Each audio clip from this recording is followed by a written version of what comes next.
de la conexión, pero ya estoy aquí. Bueno, son y cuarto, empezamos. No creo yo que se conecte mucha gente más.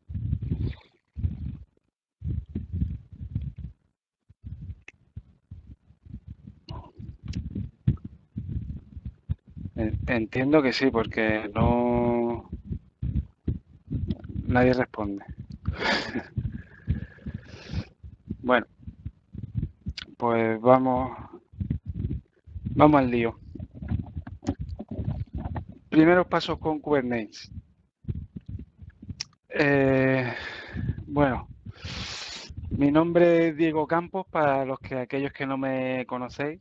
Soy Senior Web Developer en Bravent y ahí he puesto unos puntos suspensivos porque estoy también ahora adquiriendo otros roles que, bueno, espero ir engordando la lista poquito a poco. Mi correo es decampo@bravent.net por si me queréis hacer cualquier pregunta o consulta o demás, me podéis escribir ahí. Y mi Twitter es @diecandía. Vale, pues si no se escucha bien,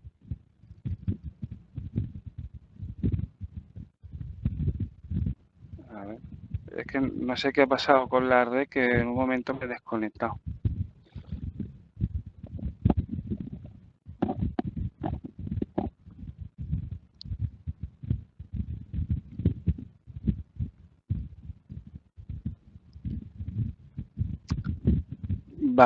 Vale, pues nada, pues continúo.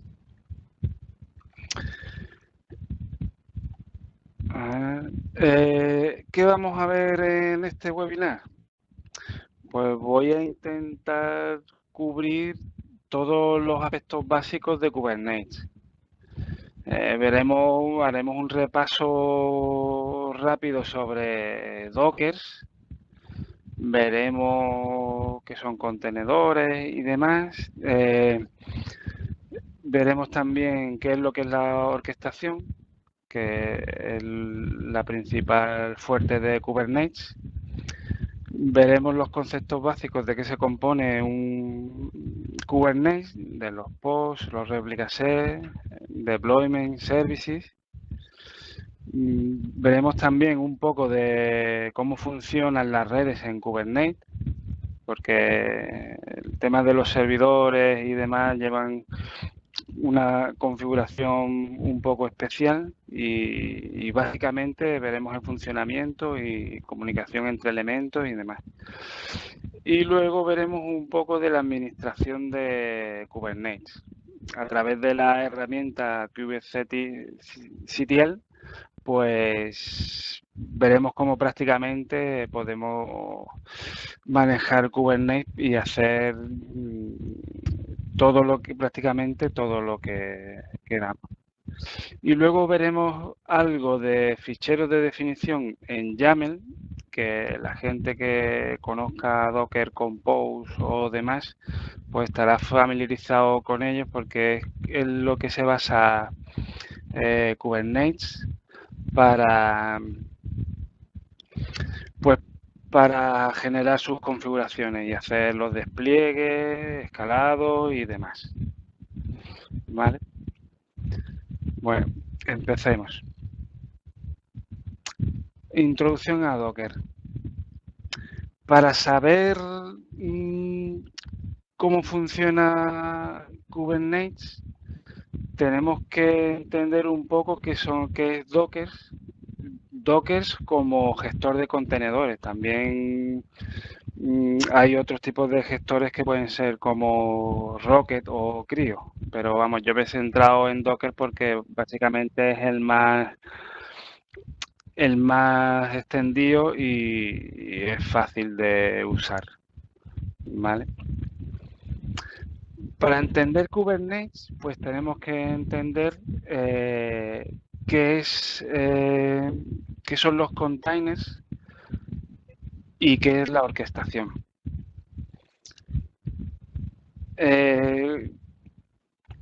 Kubernetes, por ejemplo. A ver, perdón un momento.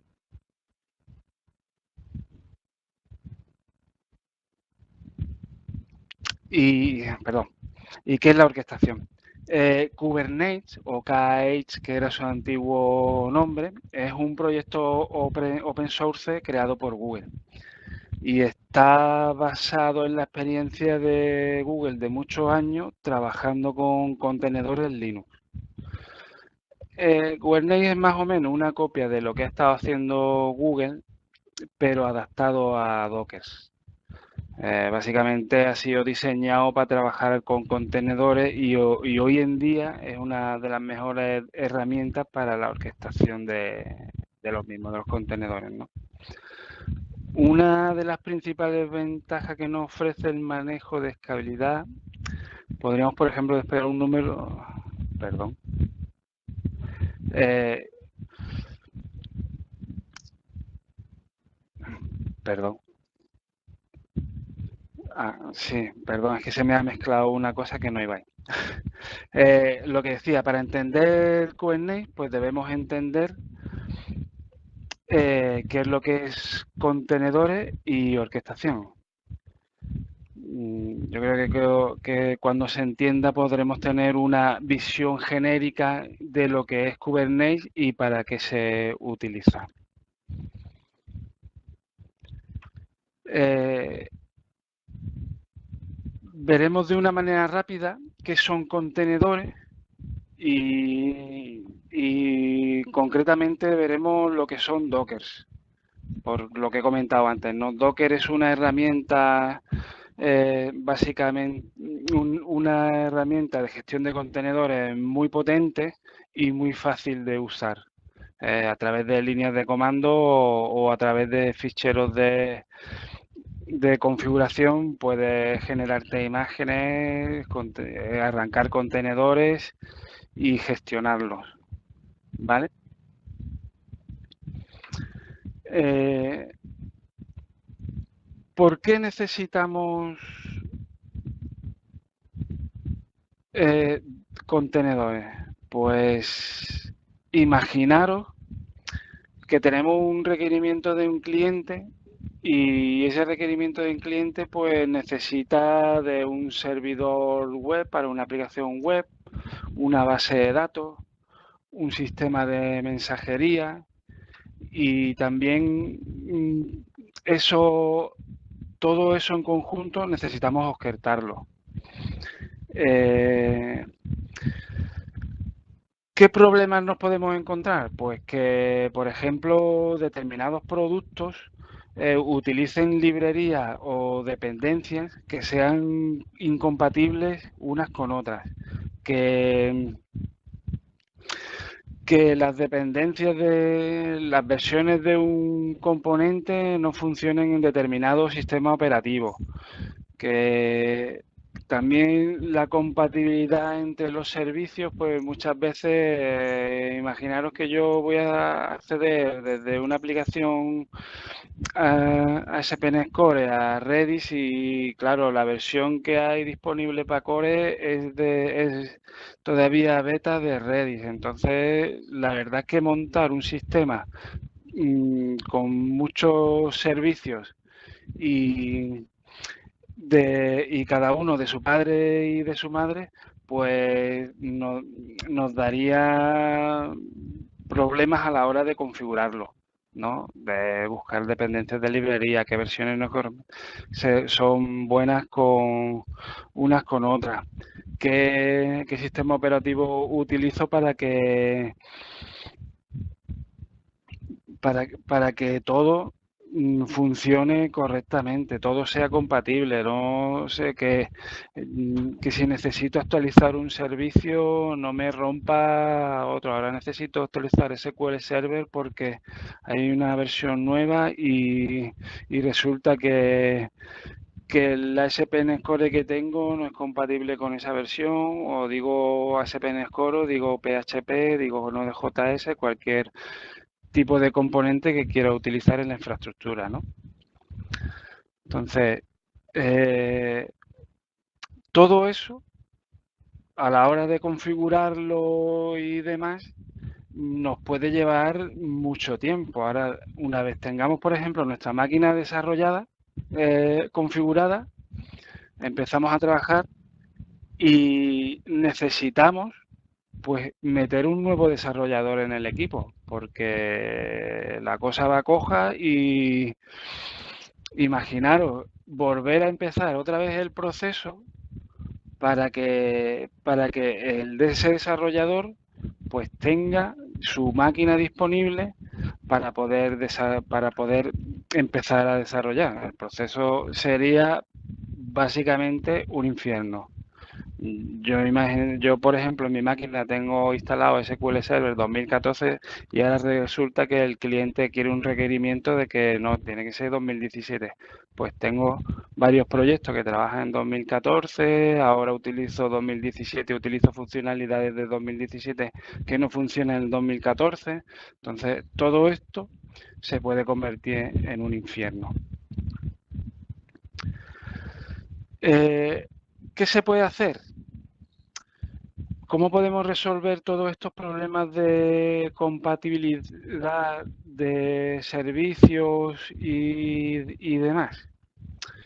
Pues lo que nos lleva, una herramienta que nos lleva a crear entornos independientes unos de otros y con sus propias librerías, por ejemplo, en este caso es Docker.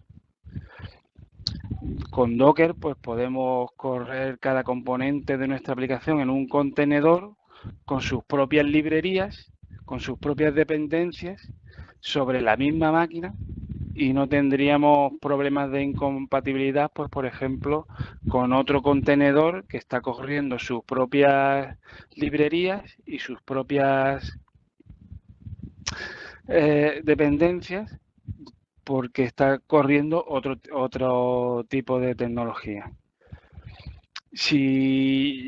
¿Qué otra de las ventajas que me da? Yo me puedo preparar un contenedor Docker, pues por ejemplo, para ejecutar SQL Server. Y si ahora algún desarrollador necesita utilizar ese contenedor para ejecutar mi misma versión de SQL Server, con un simple comando de Docker, a lo mejor haciendo un Docker run y la imagen que yo he creado, tendría en breves segundos pues ese contenedor ejecutando en su máquina y disponible sin problemas de que le rompa nada ni tenga conflictos de dependencias ni librerías. ¿Vale? El único requerimiento sería pues que ese desarrollador tuviera instalado Docker en su equipo.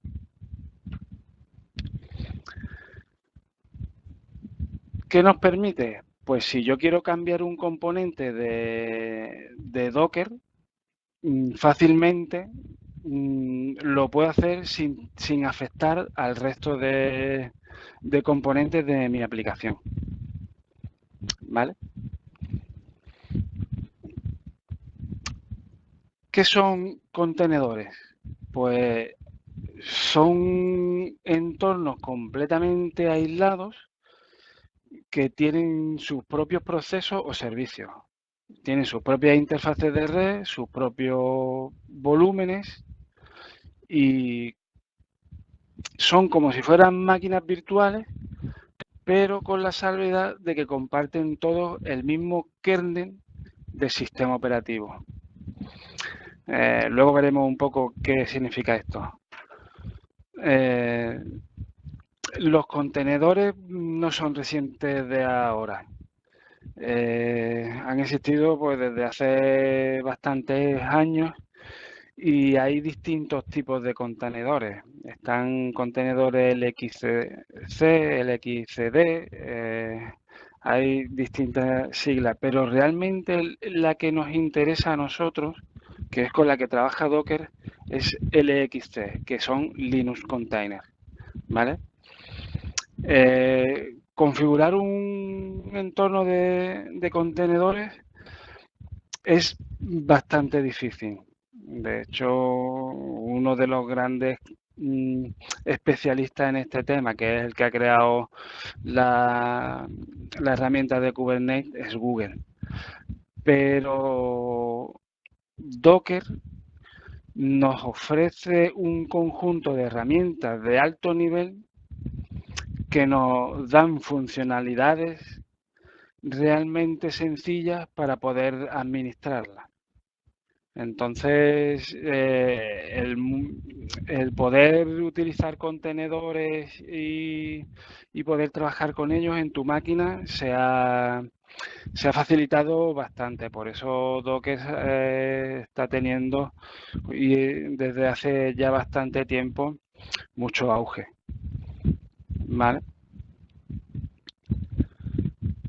Eh, para entender cómo trabaja Docker, pues tendremos que revisar un poco cómo funcionan los sistemas operativos. Si miramos en sistemas operativos como Ubuntu, Fedora o SUSE, por ejemplo, o Debian,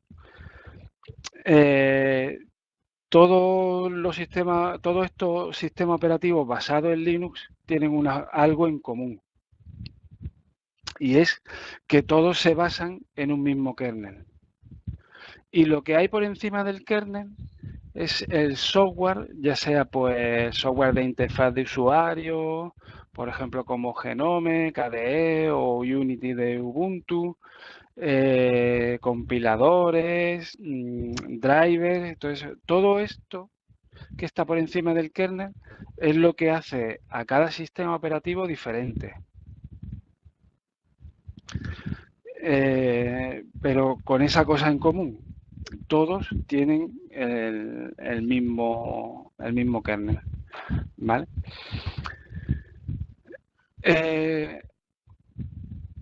Como he comentado antes, los contenedores comparten el kernel. ¿Qué quiere decir esto? Pues digamos que tengo en mi máquina tengo un portátil con un sistema Ubuntu, ¿vale? Docker puede ejecutar de encima de su instalación de Docker en la máquina donde lo tengo instalado cualquier distribución de Linux, ya sea Ubuntu, Fedora, SUSE, porque realmente lo que contiene Docker es el software. Lo que es lo que hace diferente a cada sistema operativo. Todos los contenedores comparten el kernel del sistema operativo host. Es decir, estarían usando el kernel del sistema de Ubuntu que tengo que instalado el mismo sistema operativo. Solo hay un tipo de contenedores que no funcionan en Linux. Y esos son los contenedores basados en Windows. Los contenedores basados en Windows, como no comparten el mismo kernel de Linux, no se pueden ejecutar en máquinas Linux. Yo no podría, por ejemplo, en mi Ubuntu tener un SQL Server basado en Linux. SQL Server ya hay versiones de hecho Microsoft, muchas de las herramientas que tiene, con .NET Core, Microsoft, las está pasando a Linux. Yo supongo que será para aprovechar estas ventajas. ¿Vale? Si yo quisiera correr contenedores basados en Windows, pues a lo mejor si quiero ejecutar una aplicación basada en SPN 4.5 o SPN 5, tendría que basarme en un contenedor de Windows. ¿Qué necesitaría? Pues actualmente Docker es compatible con Windows Server 2016 a nivel de servidores y Windows 10. ¿Vale? Si en Windows 10 puedes correr contenedores de Linux. Pero bueno, eso ya son cosas más bien de sistema operativo y demás. ¿Esto nos provocaría una desventaja, el tener contenedores solamente basados en Linux? Pues yo supongo que no, porque Docker está pensado más bien para empaquetar aplicaciones y ejecutarlas, no para virtualizar sistemas. ¿vale?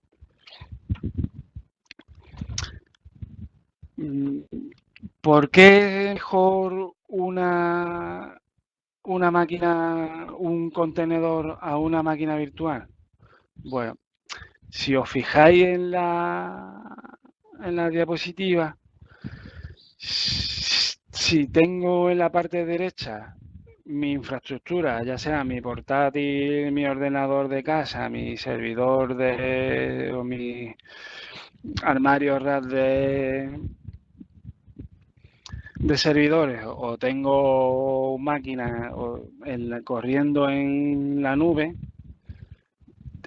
ahí tengo solamente un sistema operativo, tengo el motor de Docker, que es el que hace que los contenedores se ejecuten, y encima de eso tengo mis aplicaciones empaquetadas, tengo mi contenedor con sus librerías y su software independientes, pero compartiendo el kernel del sistema operativo principal. Si vemos a la izquierda las máquinas virtuales, pues podemos tener la misma infraestructura, el sistema operativo host, el hipervisor, que es el encargado de ejecutar las máquinas virtuales, y luego tenemos encima de eso máquinas virtuales con su propio sistema operativo, su propio kernel y su propia librería, sus propias dependencias y su propia aplicación. ¿Qué problema tiene esto? Pues yo, por ejemplo, para desplegar un Docker necesitaría segundos. ¿Por qué? Porque un Docker ya está basado en una imagen, está todas las librerías y las dependencias eh, paquetizadas, y lo único que tendría que hacer es bajarme la imagen, ejecutar eso y ya tendría Docker corriendo. Y estamos hablando a lo mejor de imágenes de tamaño de megas. A lo mejor, no sé, una aplicación con un engine para una aplicación web, pues ocuparía 150 megas, 120 megas, lo que sea, pero hablamos de megas. Sin embargo, si tenemos una máquina virtual, estaríamos hablando que esa máquina virtual o consume muchos recursos de disco, bastante espacio, diría yo, medido en gigabytes. Se comería bastante la memoria, porque aparte de cuando tú instalas una máquina virtual, tú lo que sueles hacer es asignar recursos de memoria a esa máquina virtual, y luego que tendríamos varios sistemas operativos corriendo encima de otro sistema operativo. Entonces, la carga de recursos y la diferencia es bastante abismal entre máquinas virtuales y contenedores. También hay que decir que Docker tiene menos aislamiento. ¿Qué quiere decir esto? Que los contenedores de Docker comparten los recursos de la máquina principal. Es decir, comparten espacio de disco, comparten el kernel, comparten la red. Sin embargo, las máquinas virtuales son mucho más, bueno, no mucho más, sino que están aisladas completamente. Es decir, ellos tienen su propio espacio y es como si estuvieras corriendo otra máquina dentro de la tuya. No tiene nada que ver con los contenedores.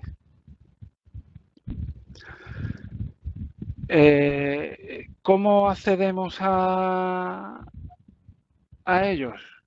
Pues yo, con solo correr un simple comando docker run nodejs,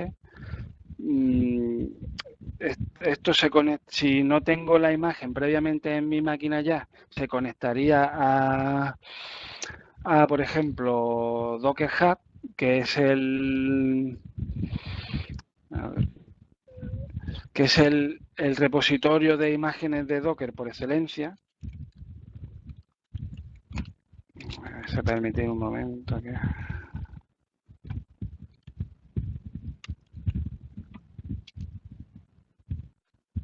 que os lo muestre.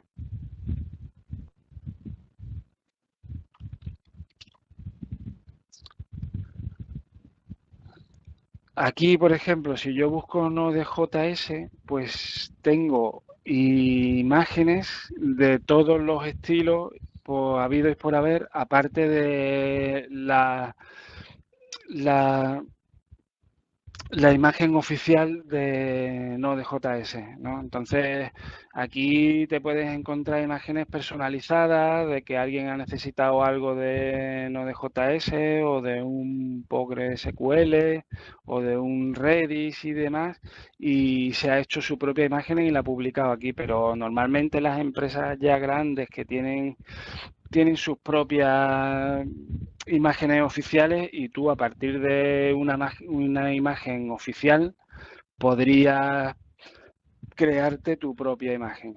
Si, por ejemplo, necesitas Node.js porque estás montando una aplicación Angular y ahora en esa imagen no viene el CLI de Angular ni tampoco los compiladores de Webpack, ni nada, pues lo que tú harías sería crearte tu propia imagen, que esa imagen después podrías compartir con distintos desarrolladores, ¿vale? Solamente tendrías que hacer el trabajo, pues, una sola vez. No habría que está continuamente instalando librerías, instalando versiones, instalando, si yo por ejemplo tengo una imagen que estamos en un proyecto de Angular en el que la versión es la 5.2, pues para no estar en un sitio con una versión, ahora entro en otro proyecto, desinstalo porque estamos trabajando en otro proyecto con la versión 6, bueno, pues me creo mi propia máquina con la versión correspondiente y es con la que puedo trabajar. Vale.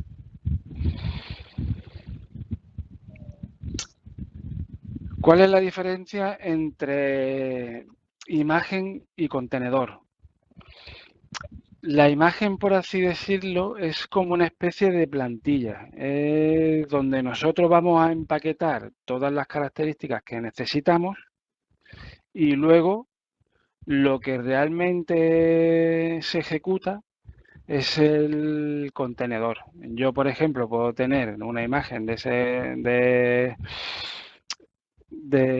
Node.js y puedo correr pues tantas instancias de contenedores de esa imagen como quiera. Si quiero tener 10 instancias de esa imagen como contenedor, lo podría hacer directamente, ¿vale? No tendría que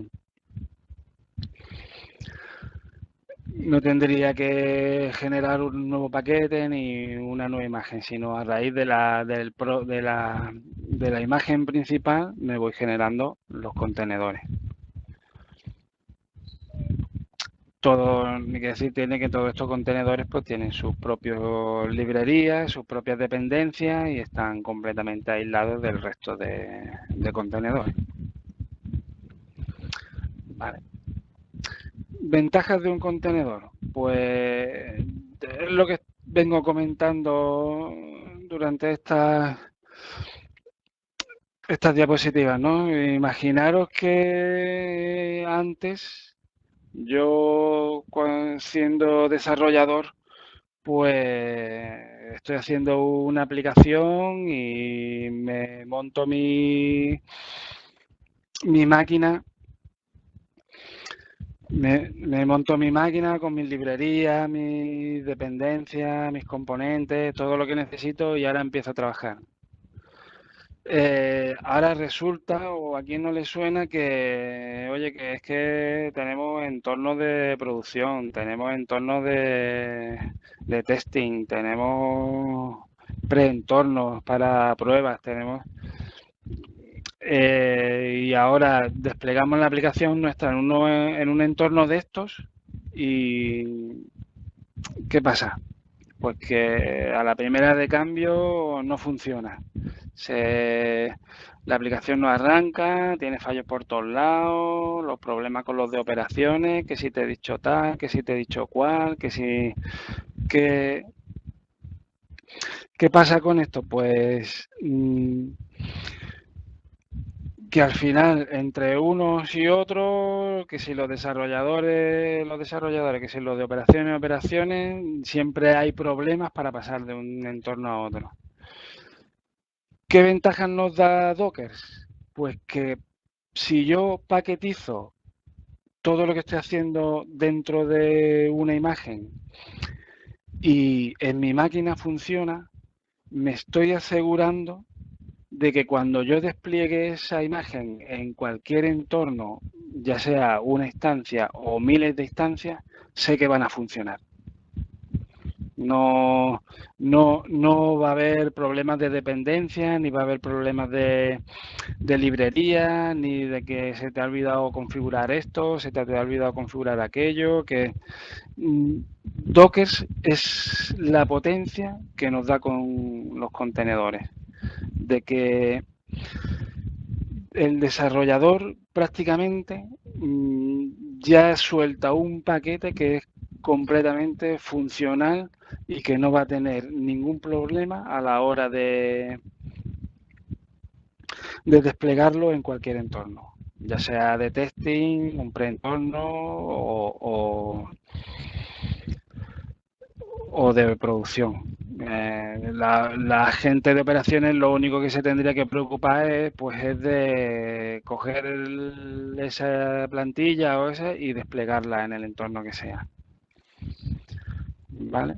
Más o menos esta es una visión así de lo que es Docker y más bien los contenedores y cuáles son sus ventajas, ¿no?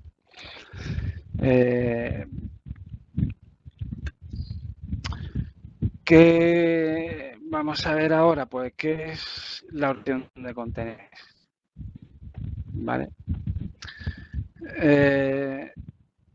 Ahora que hemos visto los contenedores y más o menos sabemos qué es lo que son, que podemos empaquetar nuestras aplicaciones y demás, ¿cuál es el siguiente paso?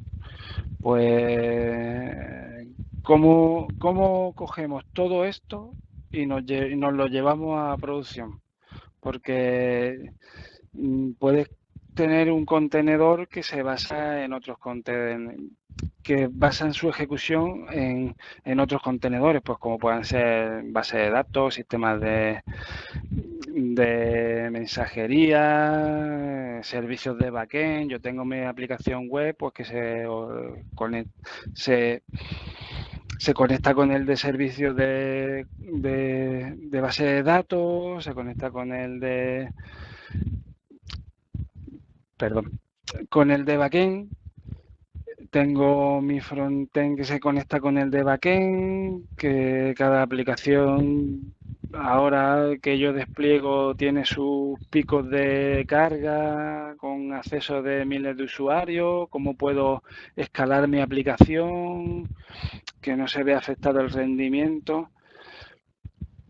Y cuando esos picos de carga disminuyan, ¿qué es lo que puedo hacer para por ejemplo, si tengo un pico, estoy en la época de Navidad y tengo un pico de carga porque tengo una tienda súper chuli y me compra todo Dios y recibo millones de peticiones, pues claro, yo escalo eso a miles de contenedores que reciban miles de peticiones y demás. Pero claro, una vez pasada la época de Navidad, viene la cuesta de enero y hay que ahorrar en costes. Entonces, el escalado tiene que ser igual tanto para hacia arriba como hacia abajo, porque yo si no estoy gastando esos recursos, los quiero pues liberar, ¿no? Pues para tener todas estas funcionalidades necesitamos una plataforma que nos ofrezca todos estos recursos. Esta plataforma pues necesitaría manejar la conectividad entre contenedores, que automáticamente se escale hacia arriba o hacia abajo según la carga que tenga. Pues bien, todo este proceso de interconectar contenedores, escalar hacia arriba, hacia abajo, manejar la conectividad, todo eso es lo que se conoce como la orquestación de contenedores. es lo que realmente, la orquestación de contenedores, lo que realmente es gestionar todo ese tipo de situaciones.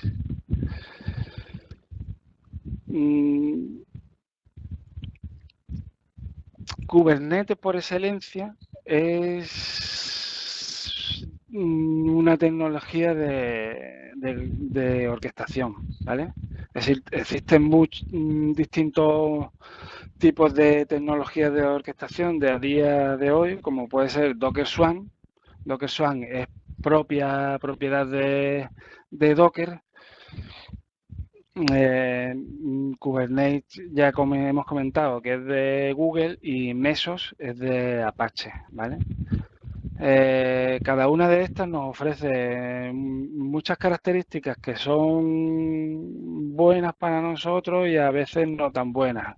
Por ejemplo, Docker Swarm es muy fácil de configurar, pero carece de características avanzadas de autoescalado, ¿no? Para aplicaciones bastante complejas. En cambio, por ejemplo, Meso posee muchas de estas características de autoescalado para aplicaciones complejas, conectividad y demás, pero la verdad que es un infierno configurarlo, la verdad, es bastante difícil, ¿no?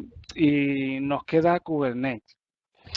Actualmente, pues Kubernetes es uno de los más populares para hacer este tipo de operaciones y aunque es un poquito difícil, la verdad que después nos ofrece un montón de opciones pues para personalizar los despliegues, para dar soporte a esos despliegues en arquitecturas complejas. Tiene una API que es muy fácil de usar mediante líneas de comandos y, y actualmente está soportado en los principales proveedores de servicios en la nube, como puede ser Azure AKS, que es Azure Kubernetes Service, el Google Cloud Platform y el Amazon Web Services, ¿no? Además es uno de los proyectos más clasificados en GitHub. Ventajas de la orquestación de contenedores con Kubernetes. Pues las aplicaciones son ahora altamente disponibles. Si fallara el hardware, pues tu aplicación se vendría abajo y eso no afectaría al funcionamiento de tu aplicación porque tú tendrías repartida en distintos servidores tu aplicación web, ¿no? Tanto la parte front como la parte de backend. Cuando se incrementa la demanda de tráfico de red, hay mucha carga, pues nos da posibilidades de escalado, aumentar el número de aplicaciones ejecutándose, aumentar el número de servidores ejecutándose en cuestión de segundos. Entonces, la verdad que nos ofrece muchísima potencia en ese sentido, ¿vale? De hecho, tú puedes escalar distintos servidores sin tener que parar tu aplicación para que siga funcionando. Y una de las principales ventajas que tiene es que todo esto se hace mediante ficheros de configuración. Yo me defino un fichero de configuración de un despliegue y con ese fichero pues hago los escalados, hago los despliegues de mis aplicaciones, tanto de backend como de frontend, servicios que necesite de base de datos y demás. ¿Vale? Veamos un poco en qué se basa la arquitectura de Kubernetes. ¿Qué son los nodos? Pues Un nodo es una máquina, ya sea física o virtual, pues en la que está instalado Kubernetes, ¿no? Un nodo es una máquina de trabajo y es donde realmente Kubernetes lanza los contenedores. Pero claro, ¿qué ocurre si el nodo donde está nuestra aplicación falla? Porque ahora mismo tenemos un nodo y tenemos, sí, nuestra aplicación de base de datos y demás, pero si ese nodo se viene abajo, ¿qué pasaría? Pues realmente dejaría de estar disponible esos servicios. Entonces, ¿la solución cuál es? Pues meter más nodos. Si metemos más nodos, entramos en el mundo de clúster, ¿vale? Que en sí lo que es un clúster es un conjunto de nodos agrupados todos juntos, ¿vale? Si alguno falla, siempre hay otro disponible. De esta manera, siempre nuestros servicios y nuestras aplicaciones están accesibles, ¿vale?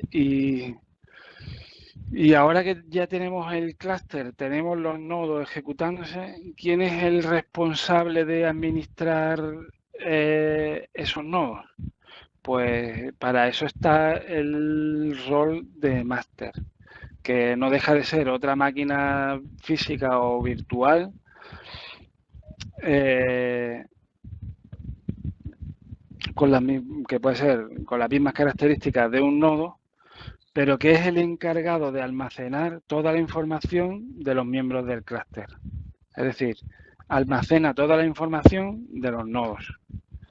Si uno de los nodos falla, pues se encarga de mover toda la carga de trabajo al otro nodo. Es decir, si yo un nodo, por la quiera que sea, tengo un servicio y ese nodo se cae, me desplazaría ese servicio a otro nodo disponible. ¿Vale?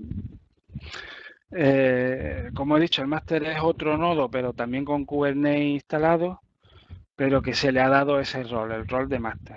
Entonces, básicamente lo que hace es eso, encargarse de estar monitorizando y gestionando el resto de nodos, que básicamente es lo que es el responsable de la orquestación de los contenedores, los nodos de trabajo, ¿no?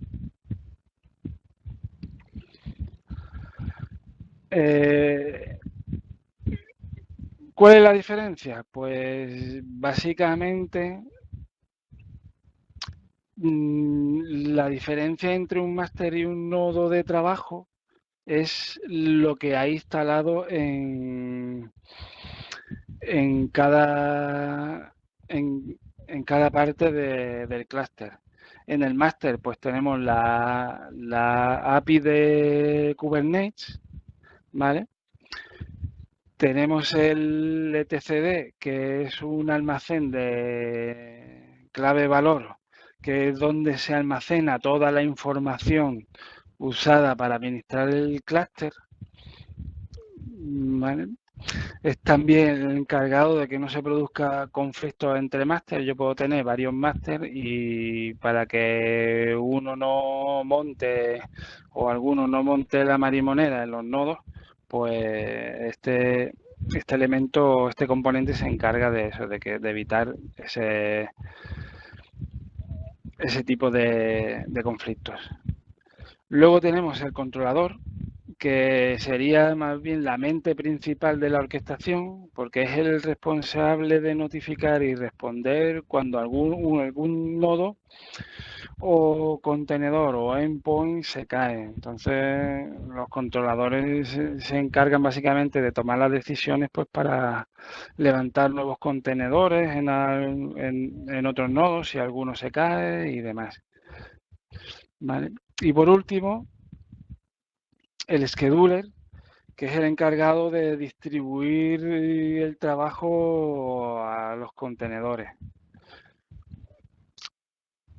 ¿Vale? Si es el que se encargaría de, pues necesito una instancia de una aplicación, pues métela en este nodo, que necesito otra instancia más, pues mira, métela ahora en este otro que está menos cargado. De eso es lo que se encargaría el, el scheduler, ¿vale? Por la parte del nodo de trabajo, pues Kubelet realmente lo que hace es mantenerse con plena comunicación con el máster y ofrecerle información de su estado. ¿Vale? Realmente lo que haría es estar hablando continuamente con el máster para ver que está bien, que todos los procesos están andando, que no hay ningún problema. Y luego tendría pues el runtime del container, que en este caso pues Docker, que es el más extendido.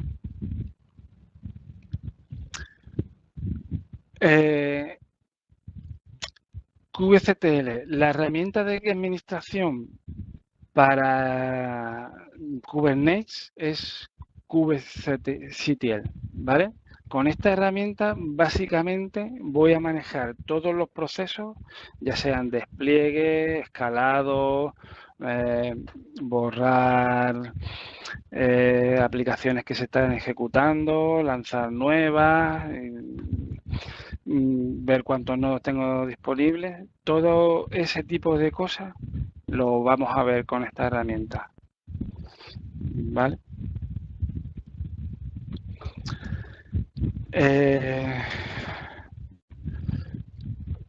Conceptos básicos de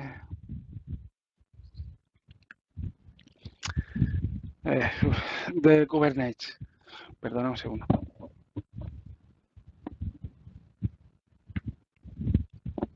Vamos a ver en qué se basa Kubernetes, pues básicamente para hacer todo este tipo de trabajo, ¿no? Y lo primero que tenemos de Kubernetes son los pods. Como hemos visto antes, pues que el objetivo final de nosotros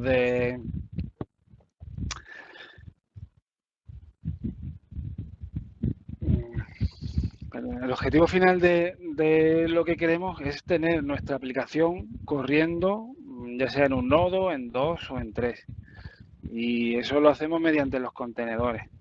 Pero para poder desplegar un contenedor en un nodo no se hace directamente. Kubernetes lo despliega dentro de otro contenedor que se llama pod. Pues pod es una simple instancia de una aplicación con un contenedor dentro y es el que se ejecuta en el nodo. ¿Vale? El pod es el objeto más pequeño que se puede crear en Kubernetes. Otra cosa más pequeña ya no hay. Pero tampoco quiere decir que dentro de aquí por ejemplo vemos un contenedor dentro de un pod. Pero no quiere decir que yo pueda ejecutar varios contenedores dentro de ese mismo pod. Pero hacer eso no es recomendable por temas de escalabilidad y disponibilidad, porque si por ejemplo tenemos varios contenedores del mismo tipo dentro del pod, estaríamos consumiendo muchísimos recursos de ese nodo porque no puedo partir ese pod y repartirlo en otros nodos. Entonces, como norma general, pues la relación sería de un contenedor por un pod. ¿Vale? Es lo que realmente sería bastante óptimo para nuestras aplicaciones. Si necesitamos otra instancia de la aplicación, pues en vez de meterla en el mismo pod, lo que hacemos es ejecutar otro pod.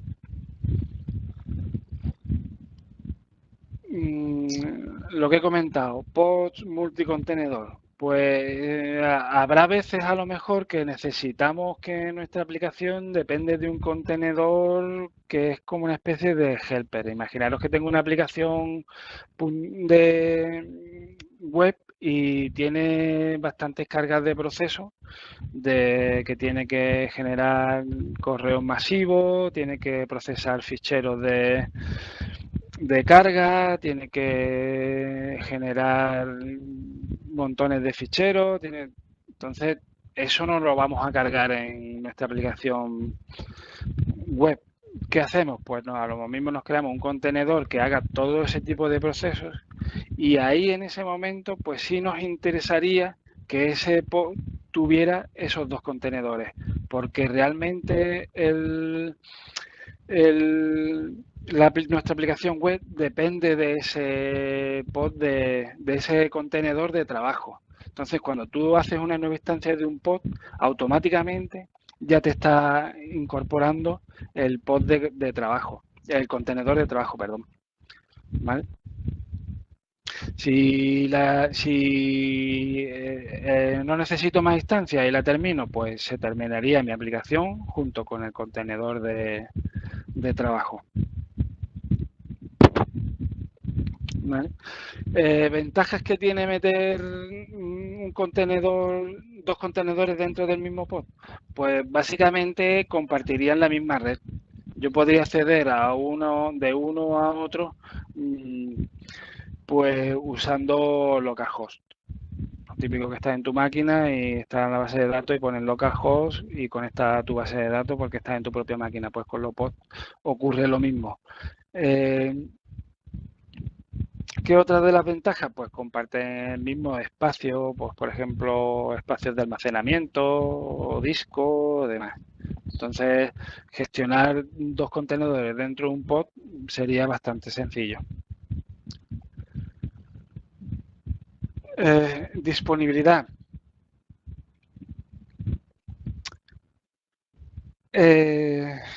¿Cómo manejamos la disponibilidad?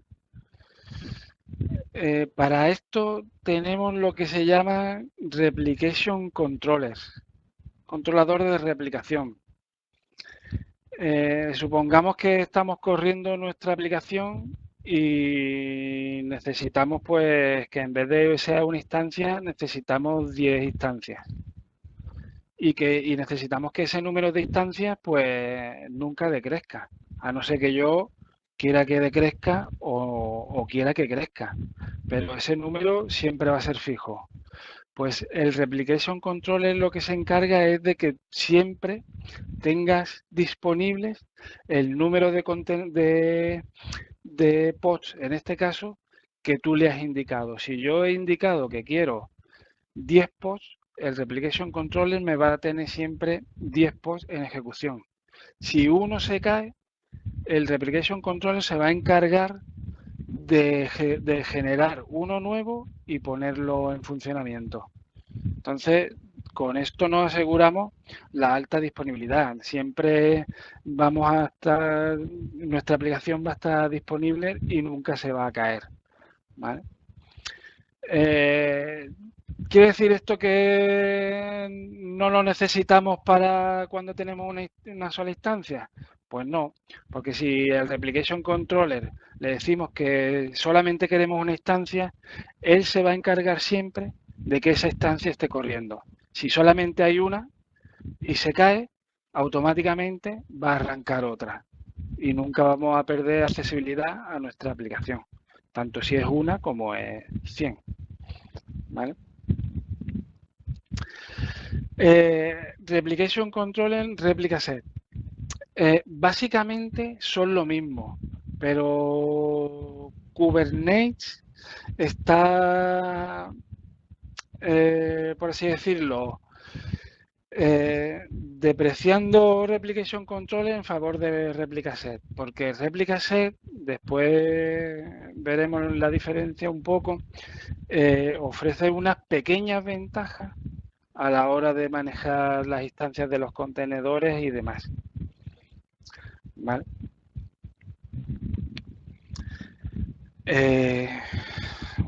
No sé cómo voy de tiempo. Bueno. Despliegues. Olvidemos un momento qué son los pods y demás y las réplicas Y imaginemos que necesitamos desplegar nuestra aplicación en un entorno de producción. Tenemos unas máquinas bestiales y vamos a correr pues 50 contenedores a la vez de nuestra aplicación, porque es que somos una empresa cañera y vamos a salir a producción a lo grande. ¿Cómo hacemos esto? ¿Cómo hacemos que yo en cuestión de segundos pueda desplegar todo este número de contenedores y no tener lo que hacer a uno? Porque yo no voy a contratar a nadie para que me vaya arrancando contenedor uno a uno. Kubernetes me ofrece la posibilidad de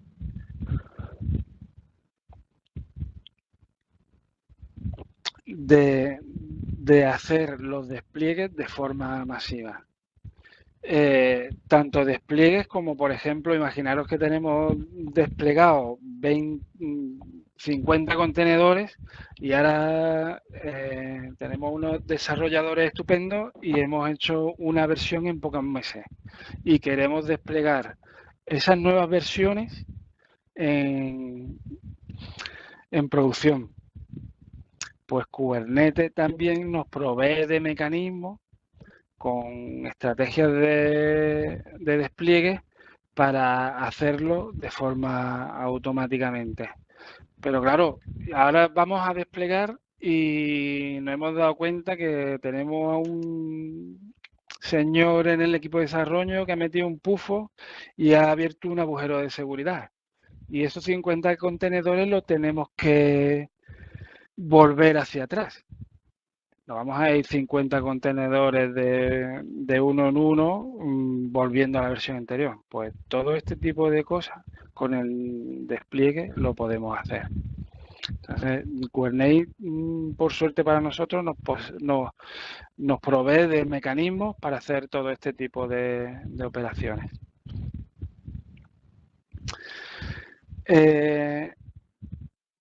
Pongámonos un momento que queremos actualizar la versión, ¿vale? Tengo Nextcore 1.1 y salió la versión 2, nuevas funcionalidades y demás, y hemos migrado nuestra aplicación y lo queremos desplegar, ¿vale? Tenemos nuestras imágenes de Docker disponibles para el despliegue, ya lo tenemos todo funcionando y demás.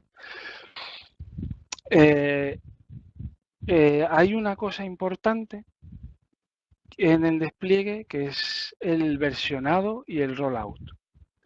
Cuando nosotros desplegamos creamos un despliegue, nosotros internamente estamos creando un versionado de ese despliegue. En este caso, pues, por ejemplo, lo hemos llamado revisión 1. Y ahora hacemos una actualización y se vuelve a registrar esa nueva versión. ¿Qué es lo que hace Kubernetes? Kubernetes lanza un trigger que se llama rollout y genera una versión de ese despliegue cada vez. Es decir, si yo hago un despliegue nuevo me genera una versión, si hago una actualización me genera otra, si hago otra versión me vuelve a generar otra y así de forma infinita. ¿Qué nos permite eso? Que si tenemos ante un fallo de un despliegue o un fallo de programa, un fallo de lo que sea, pues podemos volver hacia atrás a la versión anterior, ¿vale? Mediante un rollback. Podríamos volver tanto a la versión, si yo estoy a la versión 4 y me he dado cuenta que llevo 3 versiones arrastrando o 2 versiones arrastrando el problema y quiero volver a la versión 2, podría hacerlo gracias a esto, ¿no? Al versionado y al rollout.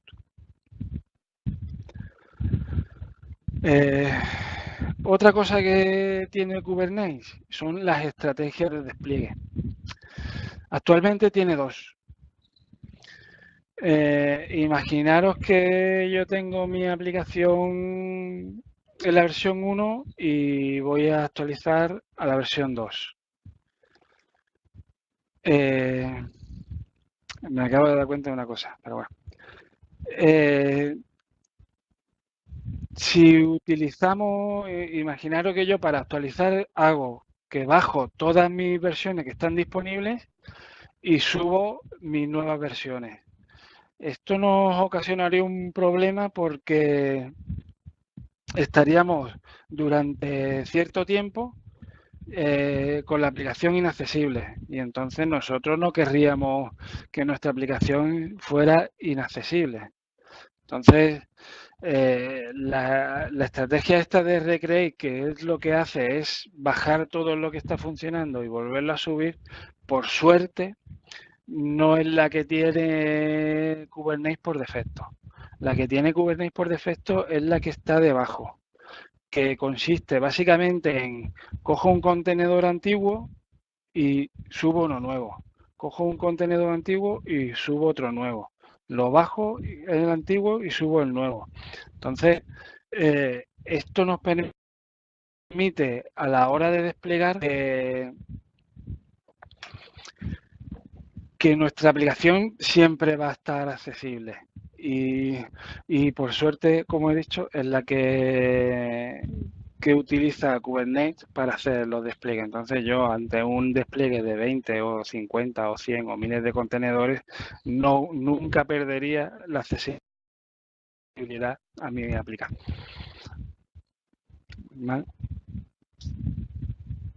Bueno, no he dicho nada, pero si alguien tiene alguna pregunta o lo que sea, mediante el chat o lo que sea, o me quiere interrumpir, que, que me lo diga, ¿vale? Si tiene alguna duda o cualquier cosa.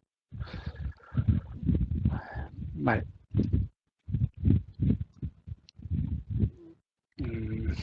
Continuamos. Redes en Kubernetes, ¿vale?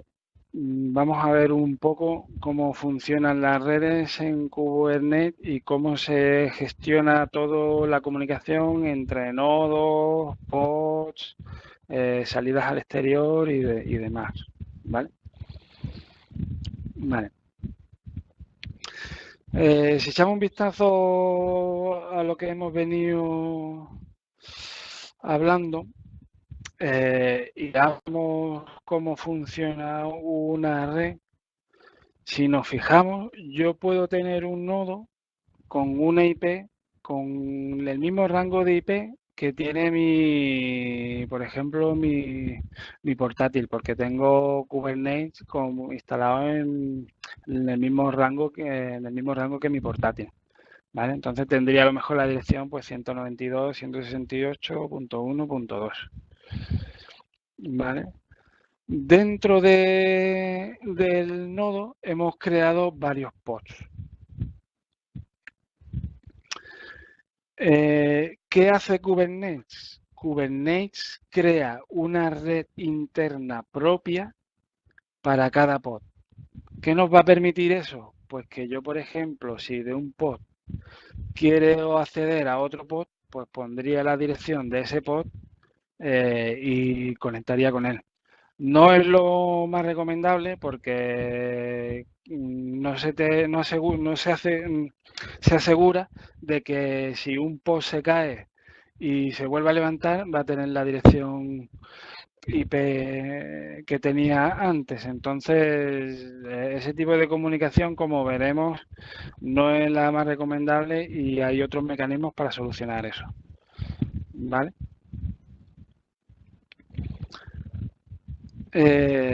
Todos los pods como he dicho, se pueden comunicar entre sí dentro de ese mismo nodo. ¿Vale?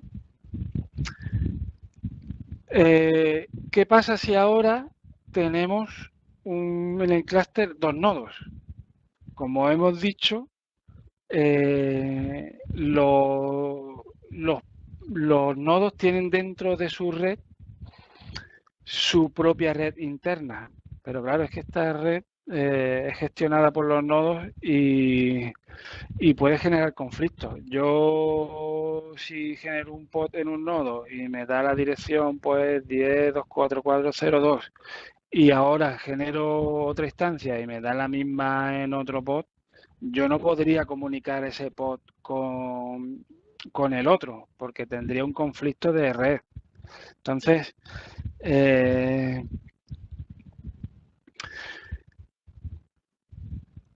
¿cómo solucionamos esto? ¿Qué podemos hacer? Porque una cosa que sí tiene o no tiene Kubernetes es que Kubernetes, esta parte de configuración de red y demás, la ignora. Es decir, espera que seamos nosotros los que configuremos qué red interna va a tener los nodos y cómo se van a gestionar.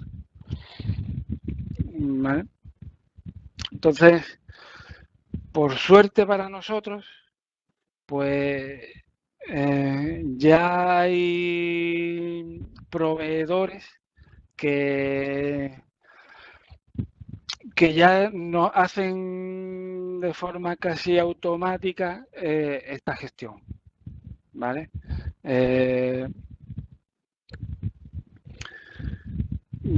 Por ejemplo, Cisco o Flannel, NSXT de VMware o Cilium o Calico ya tienen como prefabricado un conjunto de herramientas para gestionar este tipo de cosas. Lo único que tenemos que hacer nosotros a la hora de instalar Kubernetes es decirle con qué proveedor queremos trabajar. Pues, por ejemplo, a lo mejor si te montas tu clúster en tu casa de cero y demás, pues a lo mejor te conviene trabajar con Flannel o con Calico. Si trabajas en entorno VMware, pues por ejemplo en SXT. Entonces, dependiendo en el entorno que estemos trabajando y demás, pues evaluando a lo mejor pues los pros y contras de cada uno, pues elegiremos un proveedor u otro. Si vemos ahora, pues por ejemplo, hemos utilizado Calico para gestionar las redes internas y demás, pues vemos que se encarga ya de asignar, este mecanismo es el que se encarga de asignar las direcciones IP a los pods, asegurándose de que cada dirección IP de cada pod es única. Entonces ya pues podemos comunicarnos entre pods sin problemas, porque sabremos que cada pod tendrá su dirección IP única, pero como como he comentado antes, no es lo más recomendable, ¿vale? Para este tipo de cosas, Kubernetes tienen lo que se llaman los servicios de Kubernetes, ¿vale? ¿Qué nos permite los servicios de Kubernetes? Pues nos ayuda a comunicar pods a unos con otros sin tener que indicar cuál es la dirección de ese pod. Yo tengo, por ejemplo, la parte de frontend que se conecta con backend. ¿Qué hago para conectar uno con otro? No le digo qué IP tiene que conectar, le digo, me creo un servicio que cree un link entre uno y otro. Este tipo de servicios que crean link entre un pod y otro son los que se conocen como no de port o algo así, ahora lo veremos. ¿Vale? Si quiero, por ejemplo, accesibilidad a mi clúster desde el exterior, pues tengo otro tipo de servicios. Si quiero conectar mis servicios internos con servicios externos, como si fueran bases de datos y demás, pues también tengo servicios para poder hacer eso.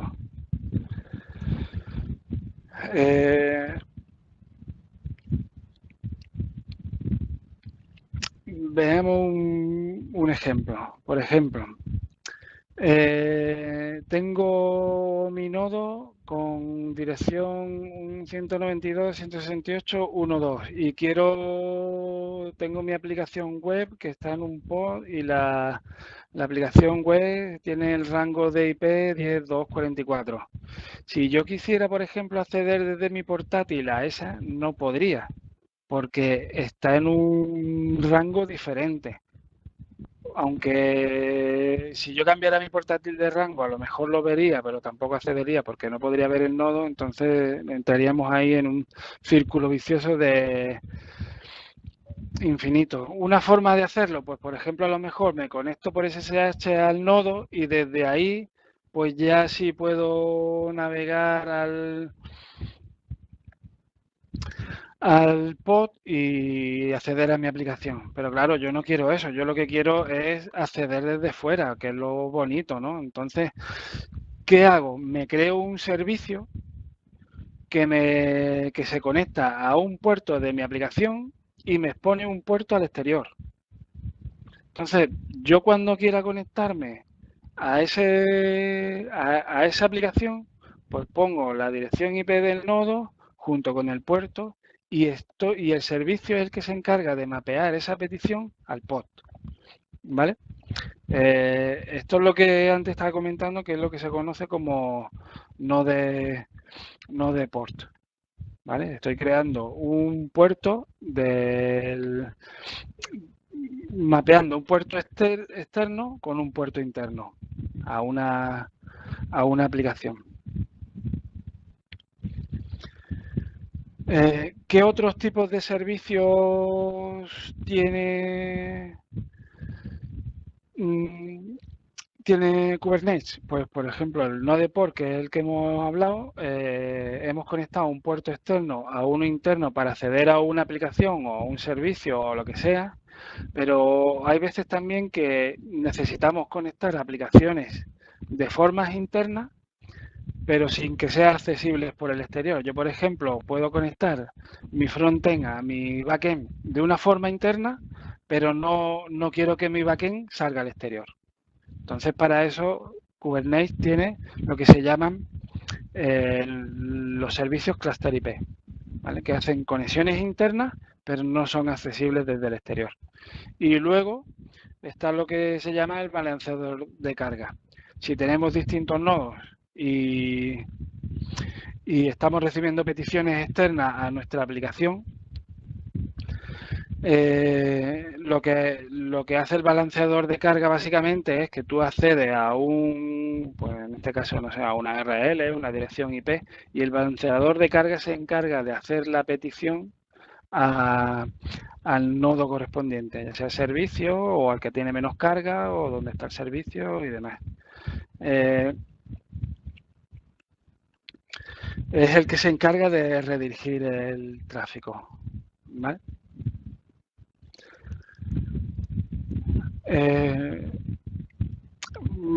Veamos, pongamos un ejemplo. Tengo 3 nodos con tres instancias de mi aplicación y 3 instancias de mi backend, ¿vale? Y quiero conectar y quiero que mi aplicación sea accesible desde fuera, pero no quiero que mi backend se vea desde el exterior, ¿vale? Pues para, no sé, temas de seguridad, no sufrir ataques y demás. ¿Qué es lo que haríamos?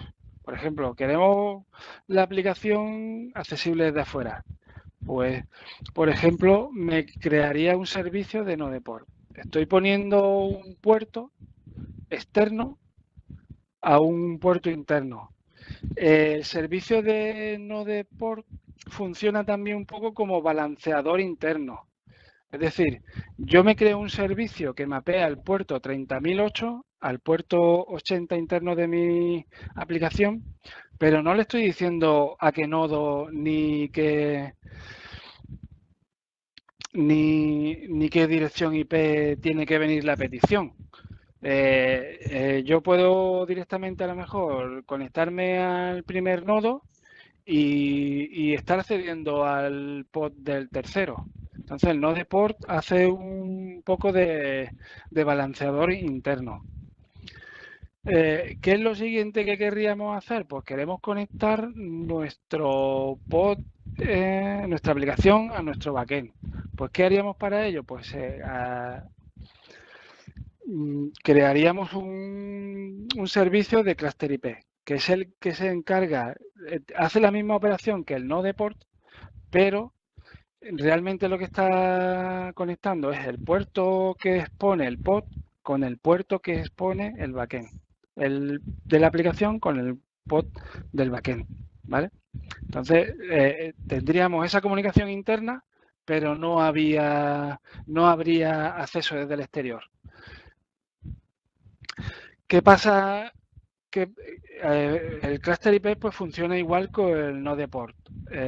Sería también un balanceador interno. Yo no le estoy indicando a qué pod de backend me quiero conectar, sino el servicio es el que se va a encargar de, si uno tiene más carga o menos, de redirigir a uno o a otro, ¿vale?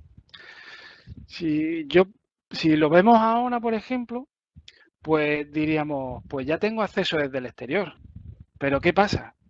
Que es que viene mi cliente y digo, bueno, ¿y a qué IP accedo? Porque tengo 3 direcciones IP diferentes. Podría acceder a cualquiera de ellas. Digo, sí, pero es que yo básicamente no quiero eso. Yo quiero escribir una URL en mi navegador y, acceder a cualquier instancia de mi aplicación. Pues para eso tenemos lo que son los balanceadores de carga.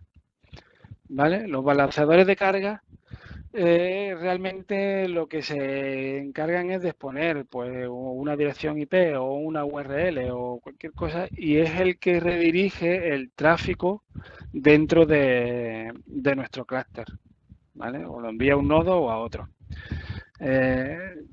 Los balanceadores de carga suelen ser máquinas externas al clúster. Es decir, si yo tengo mi propio clúster y quiero hacer este tipo de cosas, tendré que instalarme o en una máquina física o en una máquina virtual un balanceador de carga. Configurar un balanceador de carga son operaciones complicadas, ¿vale? Y bastante difícil. Normalmente los proveedores de la nube como es Google Cloud Platform o Amazon Web Services o Azure ya te integran el balanceador de carga en el servicio genérico de Kubernetes. Entonces tú te montas tu clúster y ya viene incluido con el balanceador de carga. Entonces esa es una de las ventajas de usar servicios en la nube y no montarte tus propias cosas porque siempre, bueno, no siempre o depende de tu habilidad, pues habrá fallos de seguridad. ¿Vale? Bueno. Y para terminar con esta chapa que os estoy dando,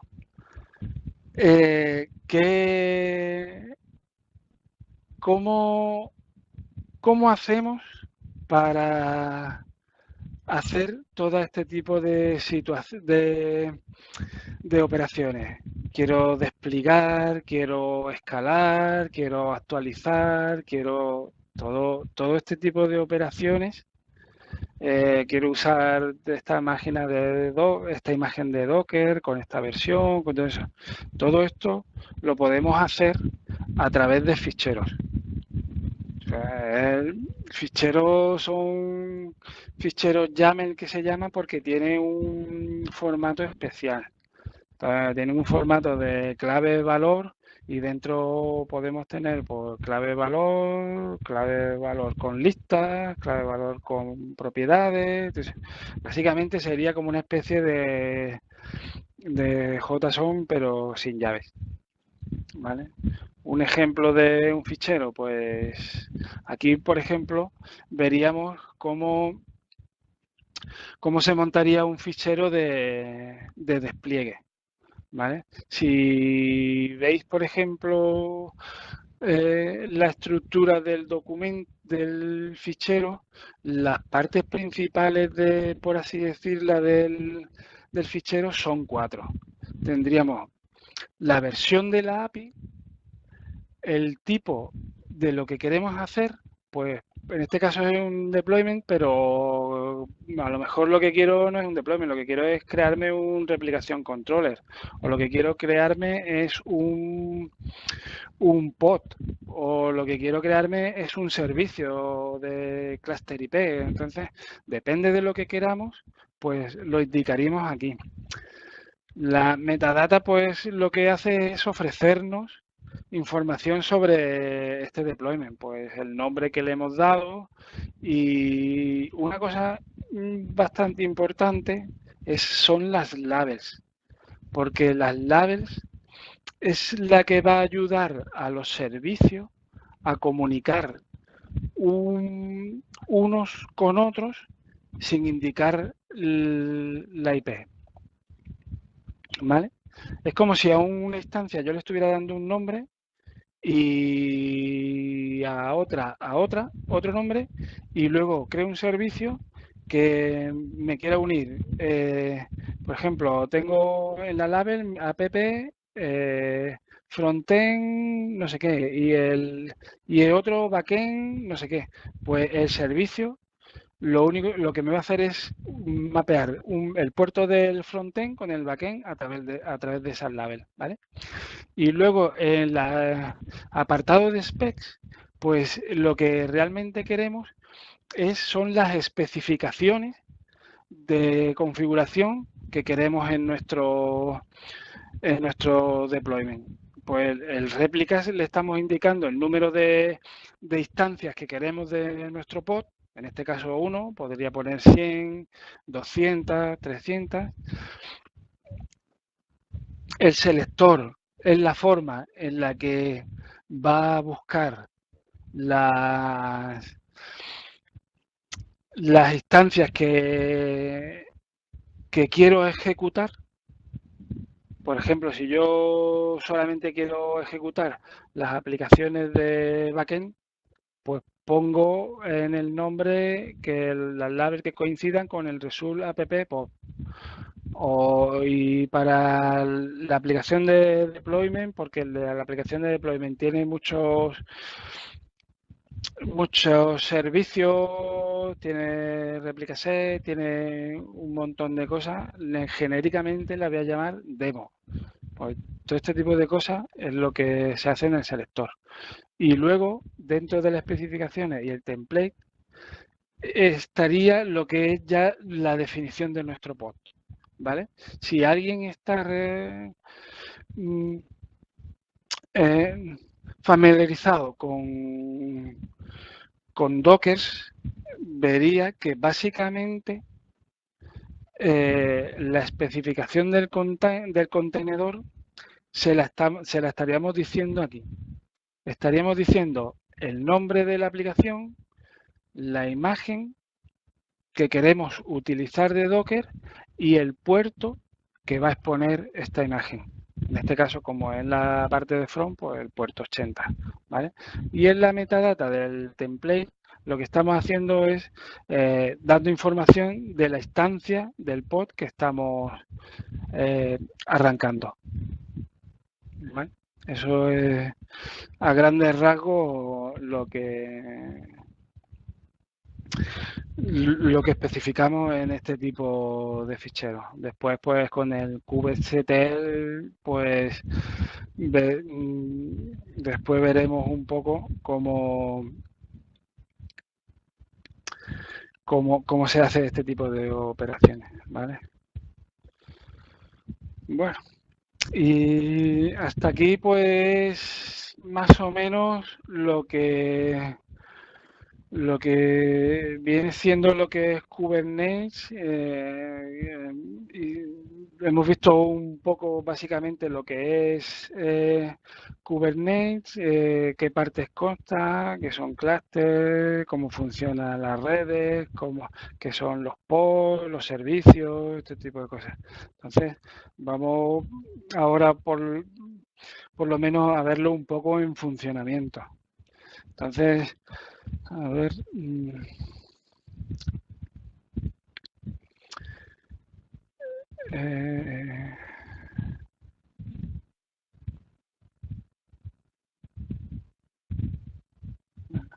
Permitidme un segundo. Vale. Tenía un mini clúster montado para ver esto, pero las cosas del directo, que lo configuras, lo arranca, funciona de maravilla, lo apagas y lo enciendes y no funciona. Entonces, vale, pero bueno, no hay problema. ¿Qué vamos a hacer? Vamos un poco a desplegar una aplicación. Por supuesto que no la he hecho yo, es una imagen de Docker que está ahí de ejemplo. Tiene aplicación, tiene la parte de frontend que está hecha en Python. Luego tiene una base de datos Redis para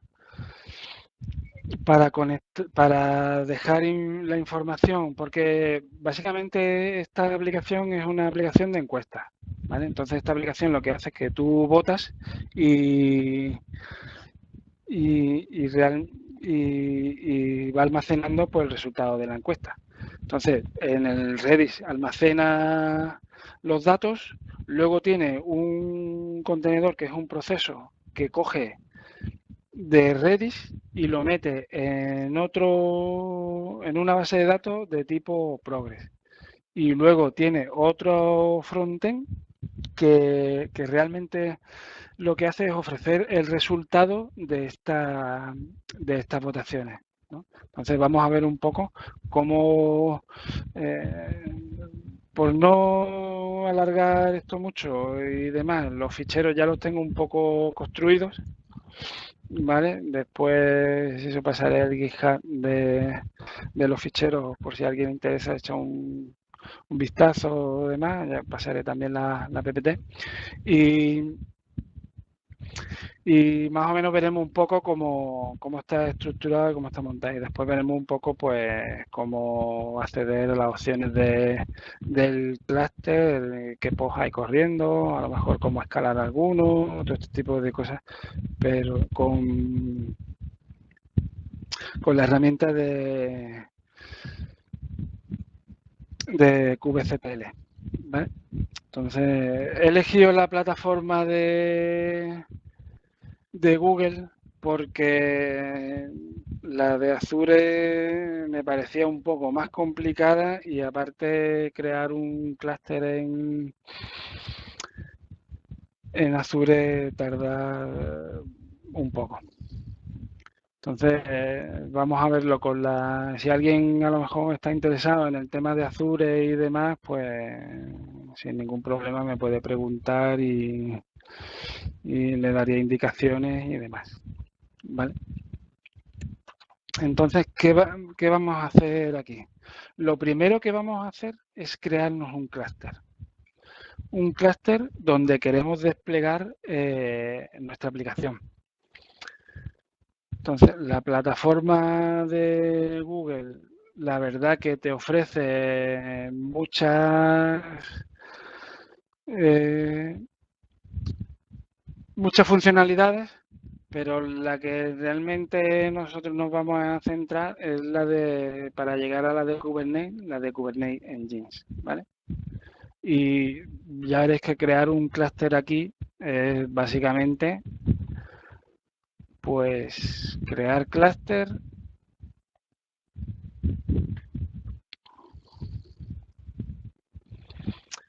elegir el nombre que queramos, pues, demo Kubernetes, pues, por ejemplo, a lo mejor la zona, pues yo que estoy en Europa, voy a elegir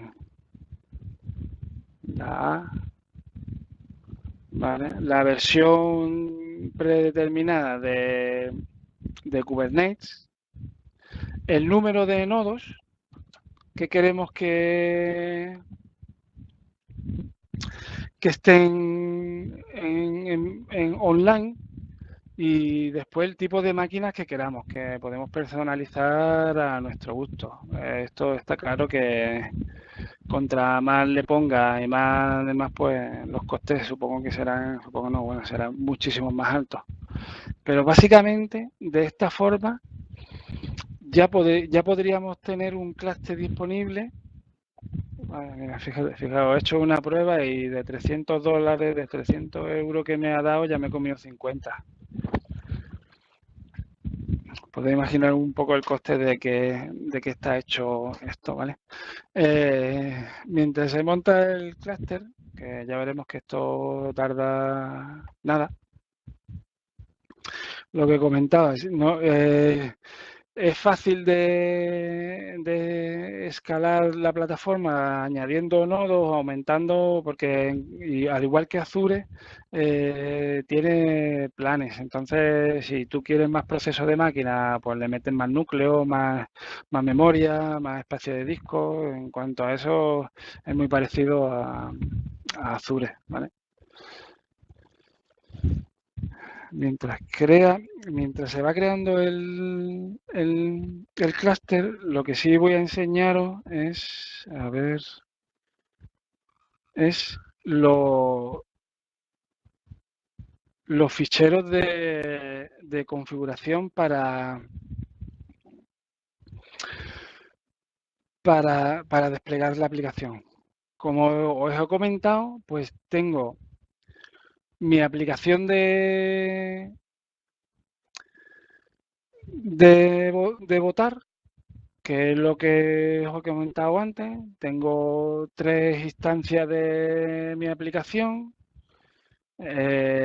y las especificaciones del contenedor, pues esta es la imagen que quiero usar, que esto está en Docker Hub, ¿vale? Esto es de libre distribución y se puede usar sin problemas para temas de estos. Y luego, por lo que hemos dicho, la información del deployment, los selectores para acceder fácilmente y la información de mi plantilla. En este caso, el pod que voy a arrancar, que es la aplicación frontend de votado.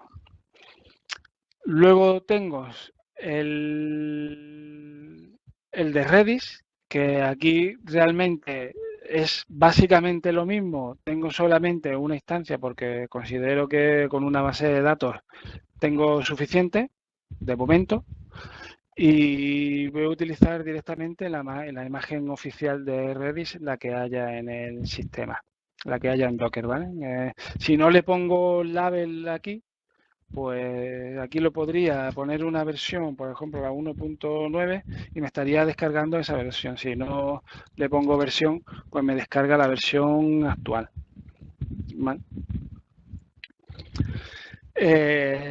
La base, lo siguiente sería el proceso de worker, el que se encarga de coger de Redis y meter la información en Postgre, ¿vale?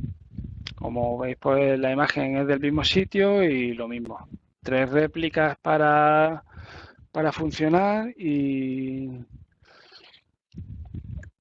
para empezar a funcionar, y si necesitamos más o menos, pues ya lo iremos viendo cómo podemos cambiar este tipo de cosas, ¿vale? Y lo mismo para nuestra base de datos.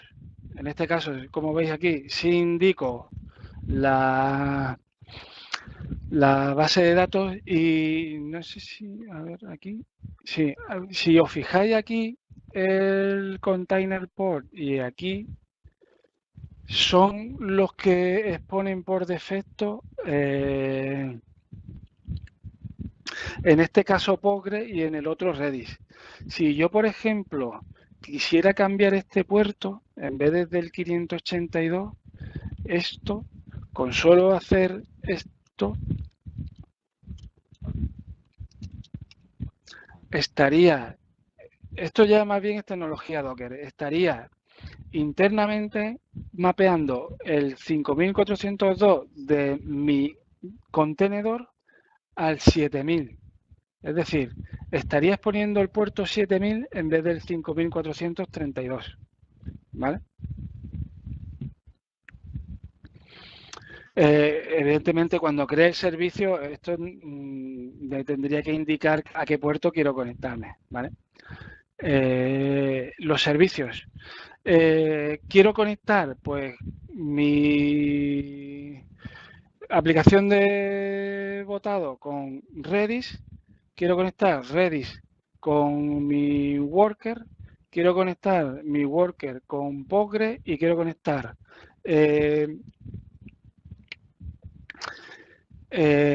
mi aplicación de resultados con Postgre. ¿Cómo hacemos esto? Pues definiendo servicios, ¿vale? Si os fijáis aquí, cambia un poco con el fichero de... A ver, esto se puede dividir la pantalla aquí. Con el fichero de deployment, voy a cerrar un poco para no liar aquí. Por ejemplo, servicio. No es el más indicado, porque esta aplicación de botado. Vale. Ay, perdonadme, pero es que he perdido la aplicación.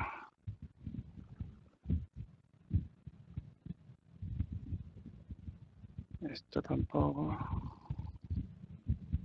Es que quiero que veáis cómo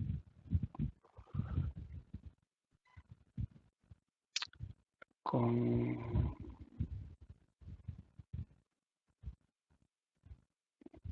Vale, aquí. Vale.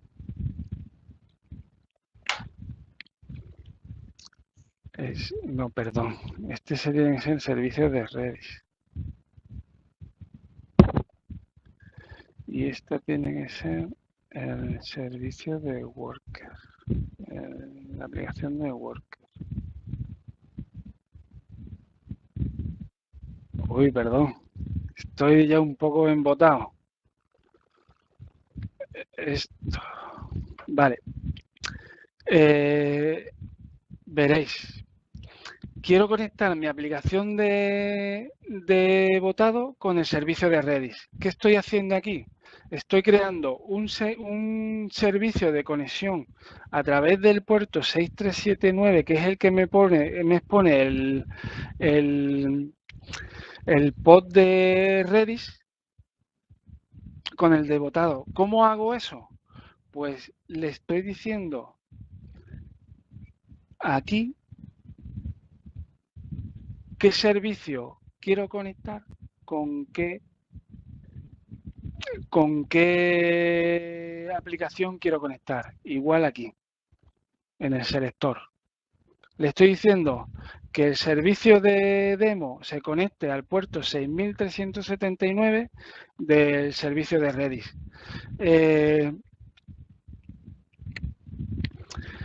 Si os fijáis, yo no he indicado ninguna IP ni nada, sino que directamente he puesto la label que tengo asignada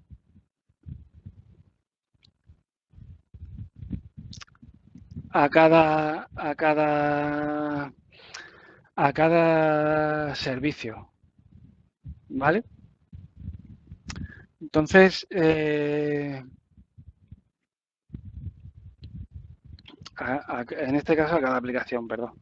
Entonces, no tengo por qué indicar qué dirección IP de qué tengo que comunicarme, ni qué dirección IP, ni qué nada, sino directamente el servicio, perdón, directamente el servicio ya se encarga de esto. ¿Vale? Madre mía, Dios. Perdón. Bueno, vemos que el clúster, bueno, no sé si hay alguna pregunta, no, vale. Eso en base a la definición de fichero y demás. Vemos que el clúster está conectado, pues ahora lo que vamos a hacer es que está ya online, vamos a conectarnos, ¿vale? Para conectarnos al servicio, al clúster, pues nos genera esta instrucción con esos parámetros, yo me lo copio y ejecuto el shell del cloud. Vale, antes me ha costado un poco conectar, no sé si era por la conexión de red o que le cuesta trabajo, no, pero vemos que ya nada, se pega a eso y ya tendría directamente, ya estaría directamente dentro de mi clúster, ¿vale? Entonces, por ejemplo, información que quiero sacar, pues información de mi clúster, pues me está corriendo en la dirección tal, ¿vale? Tiene esos servicios corriendo, el proxy y los proxy y demás, ¿vale? ¿Cuántos nodos tiene?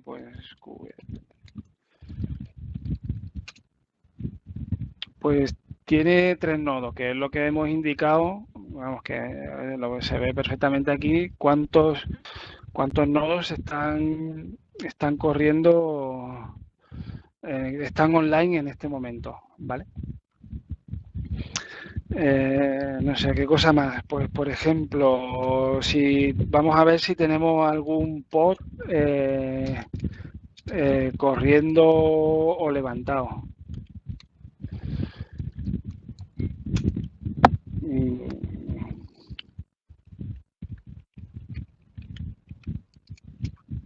Pues de momento no hay ninguno.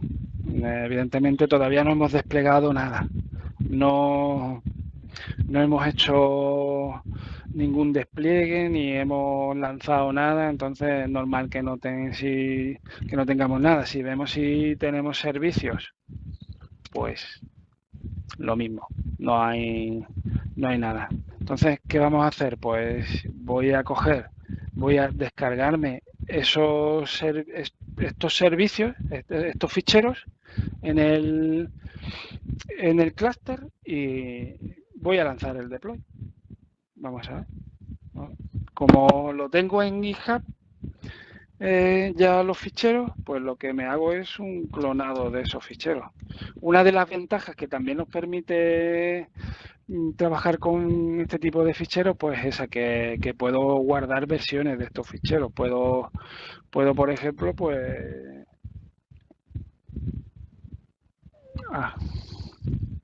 me he conectado al que es, ¿no?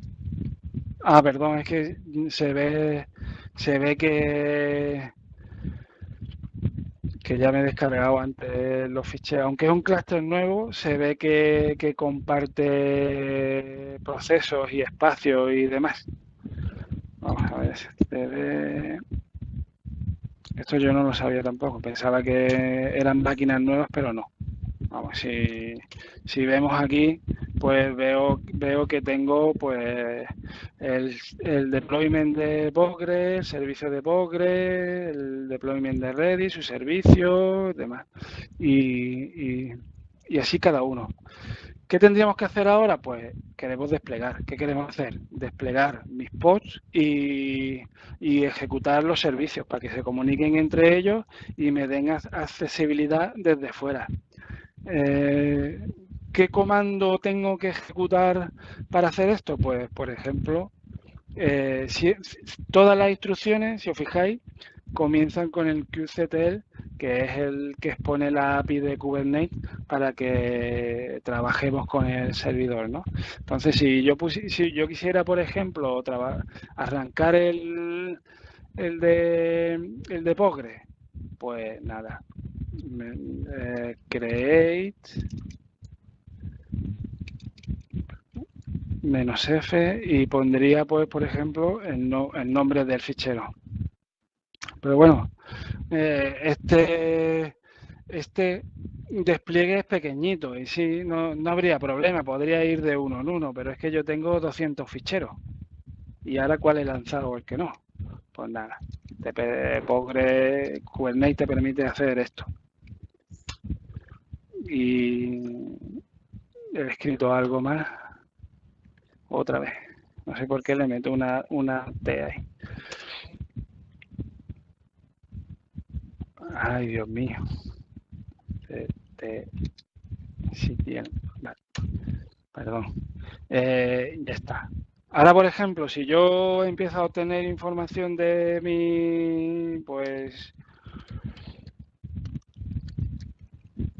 mi servidor, que pues mira, ya me ha levantado un contenedor, me está creando varios y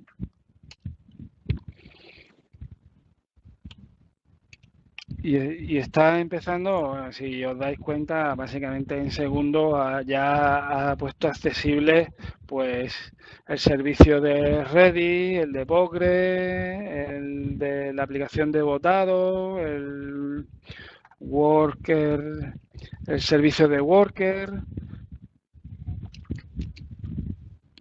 Básicamente están ya casi todo corriendo.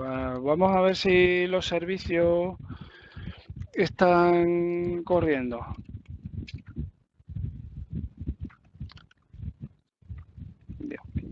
Voy a tener que copiar y pegar, va a ser más sencillo. Pues ya veo que tengo el servicio de clúster IP que es el que me conecta la aplicación de resultados, a lo mejor pues con el PostgreSQL o es la que me conecta el Worker con el PostgreSQL, el Kubernetes, Redis, la aplicación si os fijáis, los tipos de servicios que está ejecutando, que se están arrancando, son Cluster IP y Load Balancer. ¿Por qué no hay ninguno de port? Porque realmente no lo necesitamos. Estamos exponiendo nuestra aplicación al exterior con el Load Balancer. Si os fijáis, ya no está ofreciendo una dirección IP. Si yo o alguno de vosotros, por ejemplo, intentáis a esa dirección IP, pues supongo que veríais algo. Vamos a verlo.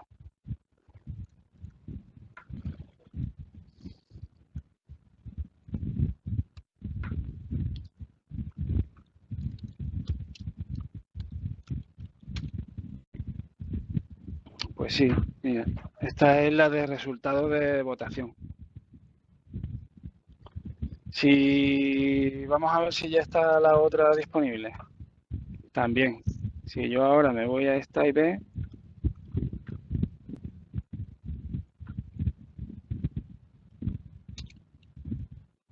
pues aquí está la aplicación de votado.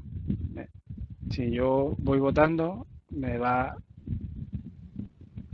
cambiando el resultado de la votación. Cats. Vale. Por ejemplo, queremos saber qué nodos, qué pods hay en qué nodos. Pues, por ejemplo,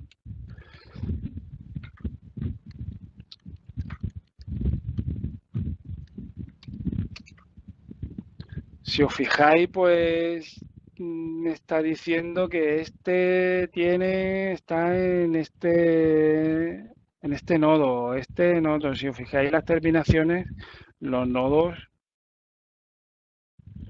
van cambiando. Es decir, tengo varios servicios distribuidos en los distintos nodos, ¿vale? Aquí cada pod tiene su propia IP interna.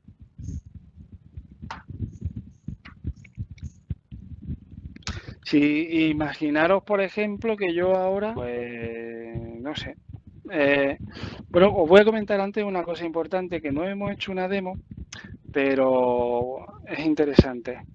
Veis que yo tengo tengo 3 instancias del botting, que es lo que habíamos indicado en el fichero de réplicas de deployment. Tengo 2 del Result, tengo una de Redis, una de Postgres y 3 de Worker. Estas son las instancias que tengo de cada pod, ¿vale? Imaginaros que, no sé, una se cae, por ejemplo. Tengo 3 de estas. Esta.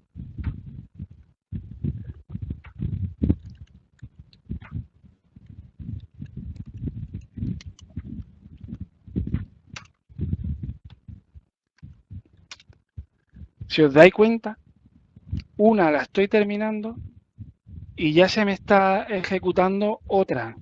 Eso es lo que hace el replica set. ¿Y por qué no? Normalmente para definir los replica set se hacen también con ficheros. Lo que pasa es que en el tipo, en vez de poner deployment o lo que sea, pones deployment. Pero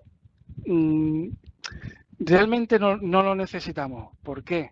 Porque al indicar las réplicas que queremos en el fichero de deployment, ya estamos levantando réplica set. Ya estamos diciendo que por cada deployment haya un réplica set. Si, por ejemplo, queremos ver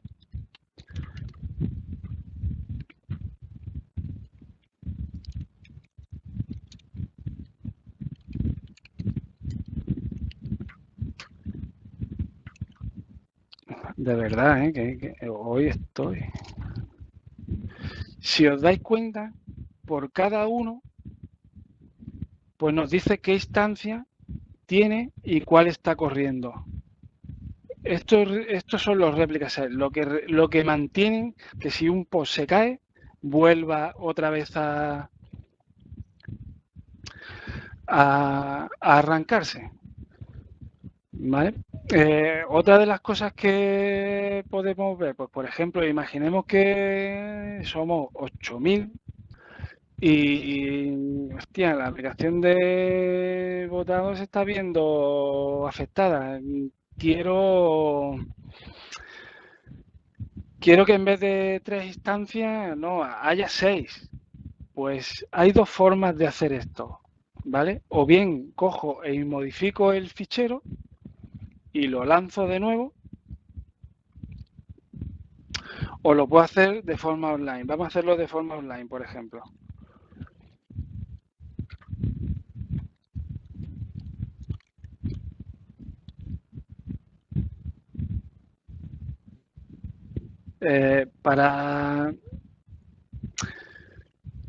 Por ejemplo, hemos dicho la de votar, en vez de 3, 6. Para aumentar el escalado, primero tenemos que, para que nos permita escalar, primero tenemos que borrar el réplica set, ¿vale? Ya lo hemos borrado, si volvemos a ver, pues ya no está, sí está. ¿Por qué?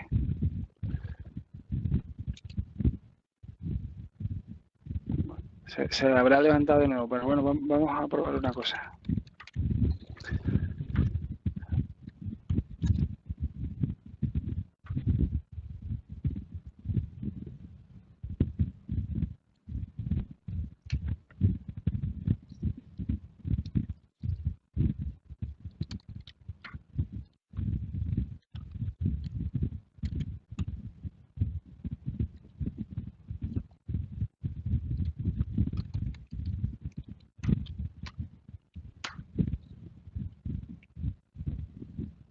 ¿Ves? Ya nos ha saltado que ya se ha escalado. ¿Vale? Si ahora nos traemos la réplica, nos dice ya que hay 6 disponibles. Que son muchas y queremos hacer el proceso inverso. Pues en vez de 6 ponemos 2 porque son suficientes. Pues si nos vamos aquí, 2. ¿Veis como de una forma rápida hemos escalado nuestra aplicación con una sola instrucción? Otra forma que he dicho, pues perdón. Otra forma que, pues por ejemplo, sería meterte en el fichero,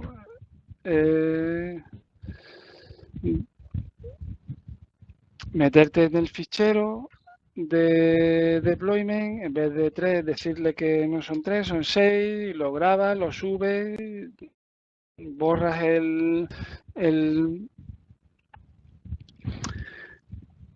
replica set y lo lanzas de nuevo. Madre mía, Dios. Y lo lanzas de nuevo. Y con eso estaríamos escalando nuestro servidor rápida y sencilla. ¿Vale? Y bueno, hasta aquí yo creo que... Madre mía. Apagar los teléfonos, por favor. Hasta aquí yo creo que tenemos bastante. Si hay alguien que tiene alguna pregunta o alguna cosa o está interesado por algo, tiene alguna duda, si quiere ver alguna otra cosa o...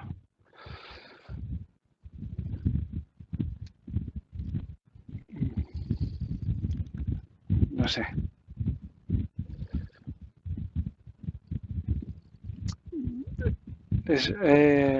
Bueno, pues bien. Hemos visto, pues, básicamente cómo funciona Kubernetes, cómo podemos operar fácilmente, cómo crear un clúster. Hay la documentación de Kubernetes, la verdad que está muy bien. Está bastante bien explicada y, por ejemplo, si alguien quiere hacer, por ejemplo, si alguien quiere hacer, ¿qué te digo yo? Un deployment y no sabe cómo, pues se busca en Kubernetes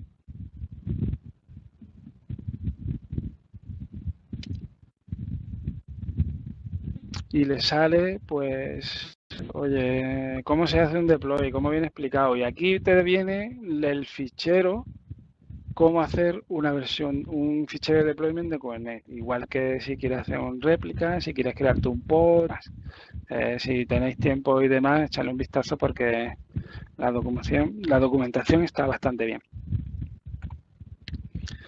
Vale. Voy a poner...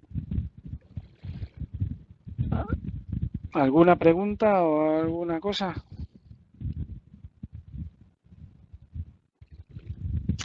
No, bueno, pues ya está. Yo creo que ya cortamos aquí y nada, agradeceros vuestra